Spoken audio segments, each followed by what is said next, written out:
सदुरू आपण या ठिकाणी स्वतंत्र महापालिकेचा प्रस्ताव ठेवावा. म्हणजे आपण आज बघितलं असेल की काही नगरसेवक होतात पण नंतर मग ठेकेदारी करतात.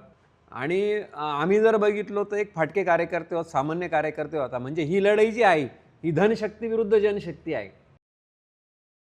नमस्कार मित्रांनो, स्वागत आहे तुमचं आपल्या टॉक शो मध्ये, ज्याचं नाव आहे सभा बेरोजगारांची तुमच्या आमच्या अधिकारांची. तर मित्रांनो, आजच्या आपल्या तिसऱ्या भागाचे जे प्रमुख पाहुणे आहेत त्यांच्या पत्नींनी प्रभाग क्रमांक 1 मधून आपला उमेदवारी अर्ज भरला आहे आणि त्यांचं नाव आहे सौ अर्चना जगदीश गोरे. तर आज आपल्यासोबत आहेत जगदीश भाऊ. आपण त्यांच्यासोबत चर्चा करू, त्यांच्याकडून जाणून घेऊ नगरसेवकाची जबाबदारी, नगरसेवकाचे कामं आणि त्यांनी त्यांच्या पत्नीला काय काय धडे दिलेत. तर स्वागत करू जगदीश भाऊंचं आणि थेट त्यांच्याकडूनच आपण जाणून घेऊ की या इलेक्शनला त्यांचा अजेंडा काय आहे. जगदीश भाऊ, स्वागत आहे तुमचं बेरोजगारांच्या सभेत. जय श्रीराम. श्रीराम. तर माझा पहिला प्रश्न असा आहे की मालेगावात शालेय जागेवर आपल्याला परवानगी होती की तिथे नाट्यगृह उभारलं जाईल आणि तिथे नाट्यगृह न उभारता तिथे बाजार समिती आली पाहिजे, बाजारपेठ आली पाहिजे अशी तुमची इच्छा तुम्ही जाहीर केली होती. तर त्याचं कारण काय होतं? म्हणजे नाट्यगृहाला विरोध होता की बाजारपेठ नाही आहे तुमच्या प्रभागात म्हणून तुम्हाला इच्छा होती की तिथे बाजारपेठ झाली पाहिजे? असं विषय असा आहे की ज्या ठिकाणी आज नाट्यगृह तयार होत आहे, तर नाट्यगृह तयार होण्यापूर्वी मी आपले विद्यमान मंत्री महोदय यांना निवेदन दिलेलं होतं की त्या ठिकाणी आपण एक भव्य बाजारपेठ उभारावी, जेणेकरून आज रावळगाव नाका, सोमवार बाजार या परिसरामध्ये मोठ्या प्रमाणात लोक रस्त्यावर भाजी विकायला बसतात, काही इतर व्यवसाय करतात आणि काही संध्याकाळचे व्यावसायिक असतात. त्यामुळे रहदारीला मोठ्या प्रमाणात अडचण निर्माण होते आणि वारंवार महानगरपालिकेकडनं अतिक्रमण मोहीम राबवली जाते आणि त्या अतिक्रमण मोहीममध्ये या लोकांचे संसार उद्ध्वस्त केले जातात आणि म्हणून ही वारंवार समस्या निर्माण होऊ नये म्हणून आपण आज ती जी जागा आहे फार मोठी जागा आहे, तर त्या जागेवर एक भव्य व्यापारी संकुल, खाली तळमजल्यावर पूर्ण पार्किंग, त्यावर वरती पूर्ण बाजारपेठ, मग त्याच्यात भाजी मार्केट असेल, फ्रूट मार्केट असेल, त्याच्यानंतर इतर काही विक्रेते आहे जसं चायनीजवाले आहे, सायंकाळचे चायनीजच्या गाड्या लावता, पावभाजी, सगळं मार्केट. म्हणजे आज नाशिकमध्ये काही भागामध्ये आपण बघितलं असेल की सायंकाळीन व्यावसायिक जास्त एका ठिकाणीच होतात आणि सर्व लोक तिथे जातात. मग त्या प्रकारचा आपला दृष्टिकोन होता की ह्या मोठ्या जागेत अशा प्रकारे जर तुम्ही उभारलं आणि परत तुम्ही गाळे पण काढू शकतात फ्रंटला, तर दोघं तिघं गोष्टी तिथे साध्य झाल्या असत्या. एक व्यापारपेठ पण झाली असती, व्यापाऱ्यांचे गाळे पण झाले असते, ऑफकोर्स गाळे पण झाले असते आणि त्याच्यावरती जे काही होतं तिथं वीज संस्थेला तुम्हाला जागा देता आली असती. म्हणून आपला याला विरोध नव्हता, परंतु कॅम्पामध्ये कुठेही बाजारपेठनी एवढी मोठी जागा नाही आणि ती एक जागा होती म्हणून आपण ती मागणी केलेली होती. अच्छा. आणि जे लोड गाडी फळ विक्रेते, भाजी विक्रेते आहेत, म्हणजे त्यांच्यासाठी तुम्ही ही समस्या जाणवली तुम्हाला म्हणून तुम्ही विरोध केला? याचा अर्थ विरोध नाही केला, हा, म्हणजे मागणी केली. हो. अच्छा. मालेगावचे सामान्य रुग्णालय जे, त्या सामान्य रुग्णालयाची अवस्था जर आज बघायला गेलं तर ती थोडीशी डगमगलेली, तर त्याबद्दल तुम्ही काय बोलणार?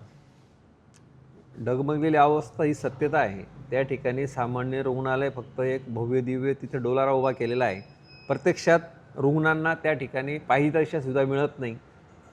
मागच्या 3-4 महिन्यापूर्वी त्या ठिकाणी गोळ्या औषधं पण नव्हते. मी स्वतः संबंधित डॉक्टरांना 3-4 वेळेला विचारणा केल्यानंतर मग नाशिकवरनं जे कोणी सिव्हिल सर्जन आहे त्यांना कळवलेलं आहे औषधं येणार आहे अशी परिस्थिती होती. माझी पण तब्येत खराब झाल्यानंतर मी तिथे गेलो होतो, तिथं मला औषधं मिळाले नाही. तर अशा अनेक रुग्णांना त्या ठिकाणी हाल होतात आणि काही वेळेला ऑपरेशन असतात, हे विनामूल्य करायचे असतात, संबंधित डॉक्टरांकडनं तिथं ते वेळेवर केले जात नाही. मग काहीतरी कोणाच्या माध्यमातून ते होतात. म्हणजे एक प्रकारे त्या ठिकाणी रुग्णांची हेटाळणी होते. अनेक गरोदर महिलांना वारंवार धुळ्याला जाण्यासाठी सांगितलं जातं. मग आपलं एवढं मोठं जर रुग्णालय आहे तर आपल्या धुळ्याला पाठवण्याची काय गरज भासते? त्या व्यवस्था आपण इथे केल्या पाहिजे. तुमच्या प्रभागातल्या 3 समस्या कोणत्या आहेत ज्या तुम्ही सगळ्यात पहिले त्यांना सोडवायला सांगणार निवडून आल्यानंतर? प्रभागातल्या समस्या, आता आम्ही मतं मागण्यासाठी लोकांच्या दारात जात आहोत.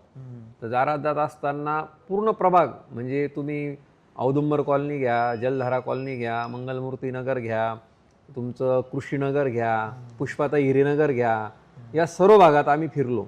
तर त्या ठिकाणी सर्व रस्ते नादुरुस्त आहेत. काही ठिकाणी आता रस्ते पहिले बनवले आणि त्याच्यावर परत भुयारी गटर केली, काही ठिकाणी भुयारी गटरीची कामं चालू आहेत. अशा परिस्थितीत तिथं लोकांना चालायलाच जागा नाही. त्याच्यामुळे सगळ्यात प्रथम आपण निवडून आल्यानंतर ते काम आपण पहिले हाती घेणार. दुसरी गोष्ट, जे धुळीचं जे साम्राज्य निर्माण झालेलं आहे ती धूळ कशी कमी करता येईल त्यासाठी आपण लक्ष वेधणार. आणि तिसरी गोष्ट, जे वारंवार पाणी पुरवठा विस्कळीत होतो तर त्याच्यासाठी काम करणार. अच्छा, तुम्ही आता पाण्याचा विषय घेतला. मालेगावात पाण्याची समस्या खूप उद्भवते. म्हणजे आता तुम्ही प्रचाराला फिरत असाल तर बऱ्याच तक्रारी पण तुमच्या कानावर आल्या असतील. तर ती म्हणजे त्याच्याबद्दल तुम्हाला काय वाटतं, ती समस्या कशी सोडवू शकतो आपण? तसं बघायला गेलं तर मालेगाव शहरामध्ये पाणी टंचाई हा विषय नाही. पाणी आपल्याकडे, आपल्याला 2 धरणाचं पाणी, गिरणाचं आणि चनकापूरचं, त्याच्यामुळे पाणी टंचाई नाही. परंतु मालेगाव महानगरपालिकेची जी व्यवस्था आहे तर त्याचा अखंडित म्हणजे विस्कळीत पाणी ज्याला म्हणतात, विस्कळीत केलं जातं. तर त्याचे कारणं काय असतात की ती जी एक्सप्रेस लाईन तुटली पावसाळ्यामध्ये, वादळ वारा आला, हे कारणं दिले जातात, किंवा मग पाईपलाईन फुटल्या, हे कारणं दिले जातात. आणि त्याच्यामुळे म्हणजे 2 दिवसाआड जरी पाणी देतात, पाणीपट्टी 1 वर्षाची घेतात, परंतु पाणी 2 दिवसाआड देतात. म्हणजे तुम्ही तसं पाहायला गेलं 6 महिन्याची पाणीपट्टी घेतली पाहिजे, तर तुम्ही वर्षाची घेतात. वर्षभर पाणी देत नाही हा तर मुद्दा संपला समजा. परंतु महिन्यातून सुद्धा 2 दिवसाआडचं जे पाणी, त्याच्यात पण अनेक वेळा पाणी विस्कळीत केलं जातं. त्याच्यामुळे ह्या पाणी पुरवठ्याची योजना आहे याच्यामध्ये बदल केला गेला पाहिजे. आणि आपण जर त्या पश्चिम भागासाठी जर विचार केला तर एक स्वतंत्र जलशुद्धीकरण केंद्र जर आपण या ठिकाणी केलं पश्चिम भागात, तर हा प्रश्न निकाली निघू शकतो. मालेगावात मालेगाव बाह्य आणि मध्य या 2 गटात मालेगाव विभागलं जातं. पण बघायला गेलं तर महानगरपालिका आपल्या मालेगावची एकच आहे. तर मध्यमध्ये मालेगाव महानगरपालिका आहे आणि बाह्यचे जे उमेदवार म्हणू शकतो आपण, किंवा बाह्यला पश्चिम संख्या भागात कमी कमी तर संख्या कमी असल्यामुळे महापौर आपला बसणं थोडंसं कठीण आहे. बरोबर. आणि अशा वेळेस मग फंडिंगचा प्रॉब्लेम येतो. आम्ही ऐकलंय की बाह्यसाठी जर काही कामं करायची असतील तर फंडिंगला थोडंसं रुकावट येते. तर मग याच्यावर तुमचा काय स्टँड असेल? काय म्हणजे आपण असं काय करू शकतो की जेणेकरून ही समस्या सोडवू शकतो? त्याला एकच पर्याय आहे, स्वतंत्र पश्चिम भागासाठी महानगरपालिका करणं. आणि माझी अनेक वर्षापासून ती मागणी आहे. मी मध्यंतरी मंत्री महोदयांकडे सुद्धा हा विषय ठेवलेला होता की सदरू म्हणजे एकनाथजी शिंदे साहेब ज्यावेळेस मुख्यमंत्री झाले आणि पहिला दौरा त्यांचा इथं होता, तर त्यावेळेला जी बैठक झाली त्या बैठकीमध्ये आम्ही सुचवलं होतं की सदरू आपण या ठिकाणी स्वतंत्र महापालिकेचा प्रस्ताव ठेवावा. तर त्यावेळेला मंत्री महोदयांचं म्हणणं असं होतं की स्वतंत्र नगरपालिकेचा प्रस्ताव सांगितला होता मी, तर ते म्हणे पुढं जाता येतं मागं येता येत नाही, म्हणून तर आपण नगरपालिका नाही तर पण स्वतंत्र महापालिका करू शकतो. आणि स्वतंत्र पश्चिम भागासाठी जर महापालिका झाली तर हा जो विषय आपला निधीचा हा मिटून जाईल. कारण आपलं राज्य असेल ना इकडं. आज तिकडं आपण बघितलं समजा 84 नगरसेवक जर असतील तर आपले 20 नगरसेवक आहे, मग त्यांचे 64 येतात. त्याच्यामुळे आपल्याला त्या ठिकाणी कुठलाच हे राहत नाही. आणि मग ठराविक काही नगरसेवक आहे ज्यांना सगळं काही त्या ठिकाणी माहीत आहे, त्यांनाच तो निधी भरमसाठ मिळतो, किंवा कोणाचा वरद असल्याना मिळतो. पण मग इतर सामान्य नगरसेवक जर गेले तर त्यांना ते निधी मिळत नाही आणि त्यामुळे मग त्यांच्या वार्डातले काम होत नाही. तर आता एक आपला पुढचा सेगमेंट आहे. या सेगमेंटचं नाव आहे जरतरची गोष्ट. तर या जरतरच्या गोष्ट या सेगमेंटला मी तुम्हाला एक सिच्युएशन देईल आणि त्या सिच्युएशनला तुम्ही काय करणार याचं तुम्ही उत्तर द्यायचं आहे. सिच्युएशन अशी आहे, तुमच्या पक्षाचे उमेदवार महापौर पदासाठी नियुक्त झाले आणि त्यांना काही सीटं कमी पडत आहेत महापौर होण्यासाठी. तर AIMIM सोबत जर युती करायची वेळ आली अशा वेळेला तर तुम्ही युतीसोबत असणार का? म्हणजे तुम्ही काय करणार या परिस्थितीत? नाही, आता जो पक्षाचा जो आदेश असेल त्या आदेशानुसार काम केलं जाईल. शेवटी महापौर बसवण्याचा निर्णय हा पक्षाने घेतलेला आहे. अच्छा. मग पक्षाने काय तिथं ॲडजस्टमेंट केलेली आहे ते आता आपल्याला माहीत नाही. त्यामुळे आपण तो पक्षाचा विषय.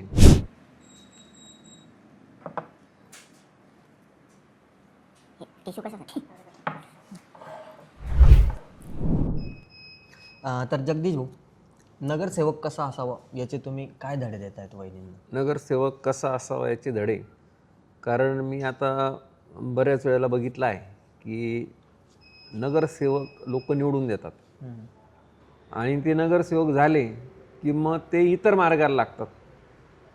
परंतु नगरसेवक हा कशासाठी असतो आणि कसा असावा, तर नगरसेवक जो आहे हा पहिली गोष्ट जमिनीवरचा असावा.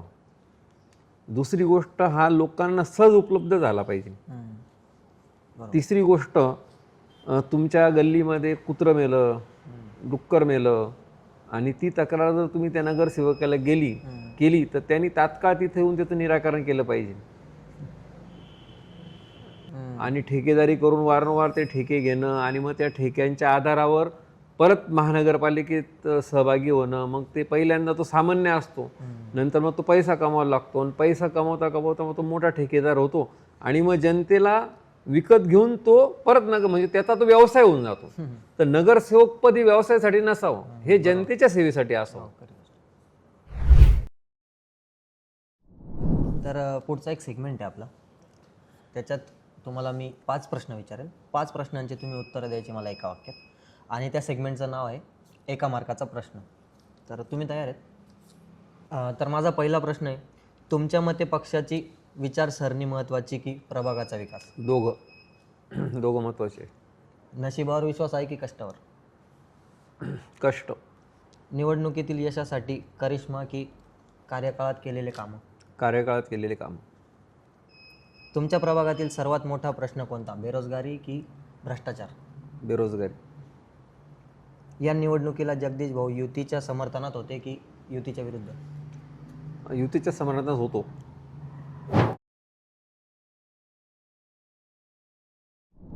आपला पुढचा सेगमेंट आहे ज्याच्यात तुम्हाला फ्रीडम ऑफ स्पीच आहे. तुम्ही हवं ते बोलू शकतात, तुम्हाला हवं ते तुम्ही सांगू शकतात आमच्या जनतेला. तर पूर्ण वेळ तुमचा. मालेगाव महानगरपालिकेच्या प्रभाग क्रमांक 1 मधून भारतीय जनता पार्टीच्या वतीने माझी पत्नी सौ गोरे अर्चना जगदीश, प्रभाग क्रमांक 1 ओबीसी, सर्व ओबीसी क गटातून निवडणूक लढवत आहे.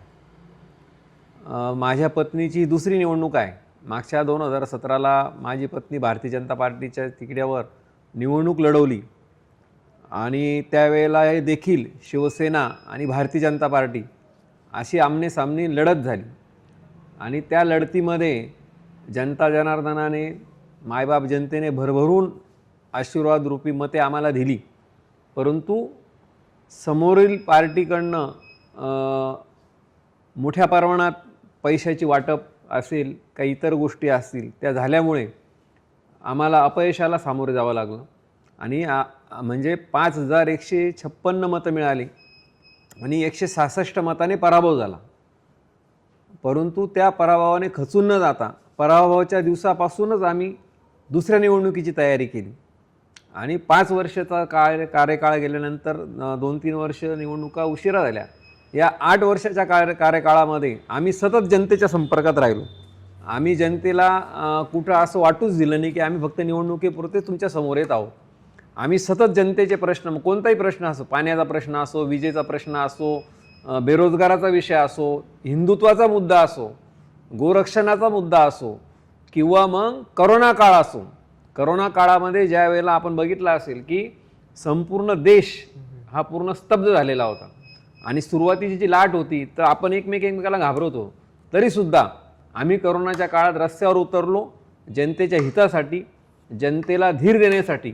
करोना काळात अक्षरशः आमच्या प्रभागातले नगरसेवक गायब झालेले होते, पण आम्ही जनतेच्या समोर गेलो होतो आणि मग त्यावेळेला जनता म्हणत होती की ज्यांची चूक झाली ते म्हणत होते की आम्ही चूक केली, आम्ही तुम्हाला निवडून दिलं पाहिजे होतं, परंतु आमच्याकडनं चूक झाली, ही पुन्हा होणार नाही. पण तरीसुद्धा आम्ही कुठलाही विचार न करता निवडणुकीच्या तिकीट मिळेपर्यंत लढतच राहिलो आम्ही आणि आता आम्हाला उमेदवारी मिळालेली आहे. आम्ही भारतीय जनता पार्टीच्या तिकिटावर उभो आहोत. मायबाप जनतेला एकच विनंती आहे की आमच्या प्रभागामध्ये आम्ही 4 उमेदवार आहोत, परंतु व्यक्तिशः गोरे अर्चना जगदीश यांची जी लढाई आहे ही अतिशय तुल्यबळ उमेदवाराशी आहे. म्हणजे त्यांच्याकडे पक्षही तुल्यबळ आहे, त्यांच्याकडे नेताही तुल्यबळ आहे आणि ती स्वतः जी उमेदवार व्यक्ती ही सर्व गोष्टीने तुल्यबळ आहे. आणि आम्ही जर बघितलो तर एक फाटके कार्यकर्ते आहोत, सामान्य कार्यकर्ते होता. म्हणजे ही लढाई जी आहे ही धनशक्ती विरुद्ध जनशक्ती आहे आणि म्हणून मायबाप जनतेला विनंती आहे की तुम्हाला जर तुमच्या समस्या सोडवायच्या असतील तर तुम्ही धनशक्ती विरुद्ध जनशक्ती यामध्ये कसं बघणार आणि माझ्यासारखा सामान्य कार्यकर्ता जर निवडून आला तर हा तुमच्या समस्या कोणत्याही क्षणाला सोडवण्याचा प्रयत्न करू शकतो. त्यामुळे आपण धनशक्तीला निवडायचं की जनशक्तीला निवडत हे मायबाप जनतेच्या हातात आहे आणि मायबाप जनता जो निर्णय घेईल तो आम्हाला मान्य असेल.